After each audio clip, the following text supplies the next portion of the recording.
The house on Maple Street had not changed in 30 years, but Claire had changed completely. She parked her small rental car in the cracked driveway, and sat for a long moment, just looking at the faded blue shutters. The air coming through the window smelled like dry grass, and something else, something older that she could not name. Her mother, Margaret, had died 11 days ago, and Claire had not visited this town in over 7 years. The funeral had been small and quiet, just a few neighbors, and a man from the bank. Claire had stood by the grave, and felt almost nothing, which scared her more than any sadness could. Now she was here to empty the house, and sell it as quickly as possible. That was the plan. That was the only plan. She grabbed her bag, and walked toward the front door, the old wooden steps groaning under her weight, like they remembered her from childhood. Inside, the house was dark and still. Dust floated in the thin rays of afternoon light that slipped through the closed curtains. The furniture was exactly where her mother had left it, the floral sofa by the window, the small kitchen table with 2 chairs, and the bookshelf filled with old paperbacks and forgotten photographs. Claire moved through the room slowly, touching nothing. She felt like a stranger, in a museum dedicated to a person she had never fully understood. Her mother, Margaret, had been a quiet woman, the kind of quiet that feels heavy, rather than peaceful. She rarely raised her voice, but she also rarely laughed. She cooked, she cleaned, she worked a part-time job at the town's small pharmacy, and she watched. That was what Claire remembered most, her mother, watching from the window. Always the front window. Always the same spot. When Claire was a child, she would ask what her mother was looking at, and Margaret would only say, nothing, or just the street, or sometimes a softer answer that was not an answer at all, watching. Claire never understood it, and after a while, she stopped asking. Now she walked to that same window, and looked out at the same street. Nothing had changed. The houses were still small and square. The trees were still old and tired. And across the street, at the corner of the block, stood the gray house with the black door. The house of Arthur. Arthur was the neighbor who lived alone. He had been old when Claire was a child, and somehow, he was still alive. She had seen him at the funeral, standing in the back, wearing a dark coat that did not fit the warm weather. He did not speak to anyone. He simply stood there for a few minutes, and then walked away. Claire had almost forgotten about him, until now. She looked at his house, and saw that the curtains on his front window were closed, but there was something strange attached to the exterior wall. A small, black box. An old security camera, the kind people used 20 years ago, before smartphones and smart homes. It was pointed directly at her mother's house. Not at the street. Not at the sidewalk. Directly at the front door, and the window where Margaret used to stand. Claire felt a cold knot form in her stomach. She told herself it was nothing. Old people were strange. Her mother was strange. Everyone on this street was probably strange. But she could not stop looking at that camera. It seemed to stare back at her, like a dead eye. She pulled the curtain shut, and decided to focus on the task ahead. The house needed to be emptied. She started in the kitchen, filling cardboard boxes with old dishes, and canned food that had expired years ago. It was mindless work, the kind of work that let her thoughts drift. She thought about her job back in the city. She thought about the phone call from the hospital. She thought about the last time she saw her mother alive, which was a brief, awkward visit 3 years ago, that ended with Claire leaving early, because she could not stand the silence. She opened a drawer by the refrigerator, and found nothing useful: old batteries, a broken flashlight, and a stack of takeout menus, from restaurants that no longer existed. But at the very bottom, hidden under a loose piece of cardboard, she found a small, leather notebook. It was worn and brown, the pages yellowed at the edges. Claire opened it carefully. The handwriting was her mother's, small, neat, almost obsessive in its precision. The first few pages were just shopping lists and reminders. But then, Claire turned to a page near the middle, and her breath caught in her throat. There was a single sentence, written in slightly larger letters: "He only watches. He only waits. He knows who." Claire read it again. And again. The words did not make sense. She flipped through the rest of the notebook quickly, but the other pages were mostly blank, or filled with random numbers that seemed to mean nothing. Only that one sentence appeared, twice more on later pages, with slight variations: "He knows what happened. He is still waiting." Claire sat down at the kitchen table and stared at the notebook. Her hands were shaking slightly. She tried to think of a rational explanation. Maybe her mother was writing a story. Maybe it was a quote from a book. Maybe it was nothing at all. But the camera across the street came back into her mind, and the knot in her stomach tightened. She looked out the kitchen window, toward Arthur's house. The camera was still there. The curtains were still closed. And somewhere behind those curtains, Claire was certain, Arthur was watching. Claire did not sleep well that night. She stayed in her mother's bedroom, which smelled like lavender, dust, and something faintly medicinal. Every creak of the old house made her heart jump. She found herself listening for sounds from outside, but the street was completely silent. At some point after midnight, she got up and looked through the front window again. The camera across the street had a small, red light, glowing in the darkness. It was still on.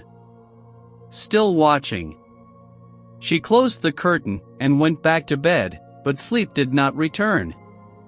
The next morning, she decided to do something about it.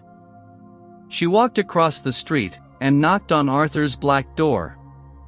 The paint was peeling, and the brass knocker was tarnished green. She waited a full minute before the door opened just a few inches. Arthur stood in the gap. He was taller than she remembered, but thin, almost frail. His face was deeply wrinkled, and his eyes were pale blue, and completely unreadable. He wore a gray sweater and black trousers that looked 20 years old. Claire said hello, and introduced herself as Margaret's daughter. Arthur did not respond. He simply looked at her with those empty eyes. Claire pointed to the camera, and asked why it was pointed at her mother's house. Arthur blinked slowly. Then he said something she did not expect. He said, she knew. Claire asked what Margaret knew. Arthur did not answer. Instead, he asked if Claire had found the notebook. The question hit her like a slap. She had told no one about the notebook. No one. She felt her mouth go dry, and asked how he knew about it. Arthur stared at her for a long moment, and then opened the door wider. He said, "Come in." Claire hesitated. Every instinct told her to walk away. But the notebook was in her coat pocket, and the words kept repeating in her head. He only watches. He only waits. She stepped inside. Arthur's house was clean, but sparse. No photographs on the walls. No television. No books. Just a small, wooden table with 2 chairs, and a single lamp that cast weak, yellow light. The air was cold and still. Arthur led her to the front room, and pointed to a chair by the window. From here, Claire could see directly across the street, to her mother's house. The angle was perfect. Anyone sitting in this chair could watch the front door and the window without moving. Arthur sat down across from her and folded his hands. He spoke slowly, in a voice that was soft but steady. He said that he had lived in this house for 42 years. He said that when he first moved here, the street was different. There were more children then. More families. More noise. He said that one summer evening, a long time ago, he saw something from this window. Something that he did not understand at the time. Claire asked what he saw. Arthur paused for a long time. Then he said, "A girl." She was maybe 12 years old. She lived 2 houses down. Her name was Rebecca. One night, Rebecca was playing outside after dark, which was not unusual in those days. Arthur was sitting in this same chair, watching the street like he always did. He said he had trouble sleeping, so he would sit by the window and watch the neighborhood until dawn. It was not suspicious. It was just something he did. On that particular night, he saw Rebecca walk past his house and then stop at the corner. She seemed to be talking to someone, but Arthur could not see who. The streetlight was broken, and the shadows were deep. After a few minutes, Rebecca walked away quickly. Arthur thought nothing of it. But the next day, Rebecca was gone. Her parents reported her missing in the morning. The police searched for weeks. They found nothing. No body. No witness. No trace. The case went cold and stayed cold for 30 years. Claire felt her chest tighten. She asked what this had to do with her mother. Arthur leaned forward. He said that a few days after Rebecca disappeared, he noticed Margaret watching from her window. Not just occasionally. Constantly. Hour after hour. Day after day. At first, Arthur thought she was just curious about the missing girl, like everyone else in town. But then, he realized something strange. Margaret was not watching the street where Rebecca had lived. She was watching Arthur's house. Specifically, she was watching this window. The window where Arthur sat every night. Claire shook her head and said that made no sense. Arthur agreed. He said it made no sense to him either. So one day, he went to speak to Margaret. He knocked on her door and asked why she kept staring at his house. Margaret did not deny it. She simply looked at him and said, "You saw something." Arthur asked what she meant. Margaret said, "That night. The night Rebecca disappeared. You were at your window. You saw something." Arthur said he did not know what she was talking about. But Margaret insisted. She said she had seen him through his own window. She said she watched him watch the street every single night. And on the night Rebecca vanished, Arthur had gotten up from his chair very quickly and left his house for 20 minutes. Then he came back and sat down again. Margaret said she saw the whole thing. Arthur told Claire that his hands were shaking now. He remembered that night clearly. He had gone outside because he heard a strange noise near his backyard. It turned out to be nothing, just a stray cat knocking over a trash can. But Margaret did not believe him. She became obsessed. She started writing things down in a notebook. She started watching him more intensely. She told him that she would not stop until she understood what he saw. Arthur said he tried to ignore her. But over the years, Margaret's obsession only grew. She would leave notes in his mailbox. She would call his phone late at night and say nothing. She would stand at her window for hours, not moving, just watching. Arthur said he installed the camera, not to spy on Margaret, but to protect himself. He wanted proof that he was not doing anything wrong. He wanted to record his own house, to show that he never left at strange hours. But Margaret interpreted the camera as proof of guilt. She wrote in her notebook that Arthur was hiding something. That he knew who took Rebecca. That he was still waiting for something, or someone. Claire listened to all of this with her heart pounding. She took out the notebook, and opened it to the page with the strange sentence. She read it aloud. He only watches. He only waits. He knows who. Arthur looked at the words, and then looked at Claire. He said, "I did not take that girl. I do not know who did. But your mother spent 30 years believing I was a monster. And now, she is gone, and I am still here, and the notebook is in your hands. So you have to decide what you believe." Claire walked back to her mother's house in a daze. The afternoon sun was bright, but she felt cold to her bones. She sat down at the kitchen table, and opened the notebook again.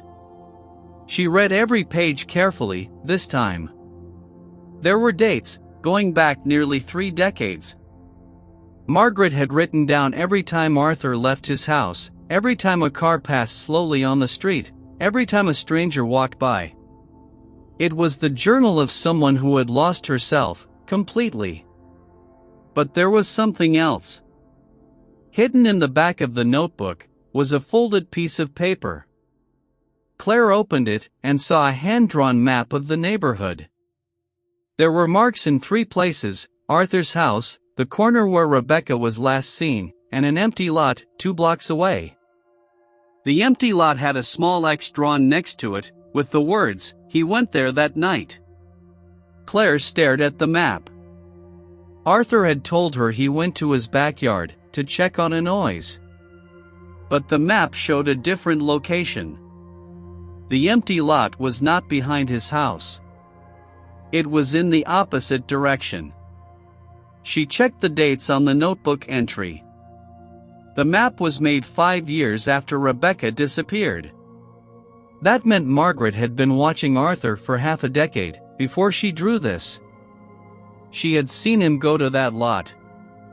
Not just once, maybe many times. Claire felt sick. She did not want to believe Arthur was guilty. But she also could not ignore the possibility. She decided to visit the empty lot herself. It was a short walk. The lot was overgrown with weeds and surrounded by a rusted, chain-link fence. A faded sign said the land was owned by the town, but no one had touched it in years. Claire walked around the perimeter. There was nothing obvious. No memorial. No marker. Just dirt, grass, and broken glass. But near the back corner, she noticed something odd. A small pile of stones, arranged in a circle. Under the stones was a piece of plastic, worn and cracked by weather. Claire pulled it out carefully. It was an old photograph. The image was faded almost to nothing, but she could still make out a young girl with dark hair. On the back, someone had written a name in faded blue ink, Rebecca. Claire stood there, holding the photograph for a long time. Her hands were shaking. She did not know what this meant. It could be evidence. It could be nothing. Someone could have put it there years ago, as a memorial. Or someone could have put it there to hide it. She took the photograph back to the house and locked the door. She sat in her mother's chair by the front window and looked across the street at Arthur's camera. The red light was still glowing. He was probably watching her right now. She thought about going to the police. But what would she tell them? An old man had a camera? An old notebook with a map? A faded photograph found in an empty lot? None of it was proof of anything. She thought about confronting Arthur again. But he had already given his explanation, and she had no way to verify it. The only person who knew the whole truth was Margaret, and Margaret was dead. Claire spent the rest of the day packing boxes and trying not to think. But the photograph stayed in her pocket, and the words stayed in her head. That night, she could not sleep again. At around 2 in the morning, she heard a sound outside. A soft crunch of gravel. She got up and looked through the window. Arthur was standing in the middle of the street. He was wearing the same gray sweater. He was looking directly at her window. Not at the camera. At her. Claire froze. Arthur raised one hand slowly and pointed at her. Then he pointed at the empty lot. Then he pointed back at her.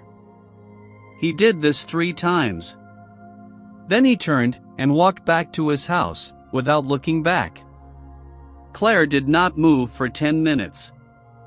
Her mind raced through possibilities. Was he threatening her? Warning her? Confessing? She did not know. The next morning, she made a decision. She drove to the town records office and asked to see old police reports from the year Rebecca disappeared. The clerk was an elderly woman who remembered the case. She said the file was thin, almost nothing inside. But she let Claire look at it. The report stated that Rebecca was last seen near the corner of Maple Street and 2nd Avenue. That was the corner in front of Arthur's house. Witnesses reported nothing. Suspects were none. The case was closed after 6 months due to lack of evidence. But there was one detail that made Claire's blood run cold. At the bottom of the report, in handwriting that did not match the rest of the document, someone had written a single sentence: "Neighbor across the street was questioned and released. No charges filed. He has since installed surveillance equipment, pointed at the victim's last known location." That neighbor was Arthur. The surveillance equipment was an old camera. The same camera now pointed at Claire's mother's house. Claire drove back to Maple Street, with her heart pounding. She pulled into the driveway, but did not get out of the car. She looked at Arthur's house. The curtains were open for the first time. Arthur was sitting in his chair by the window. He was not moving. He was just looking at her. Claire got out of the car. She walked across the street. She knocked on the black door. Arthur opened it immediately, as if he had been waiting. Claire held up the police report and the photograph. She said, "I know you went to the empty lot that night." Arthur looked at her for a long moment. Then he sighed. It was a deep, tired sound. He said, "I went to the empty lot because I heard a scream."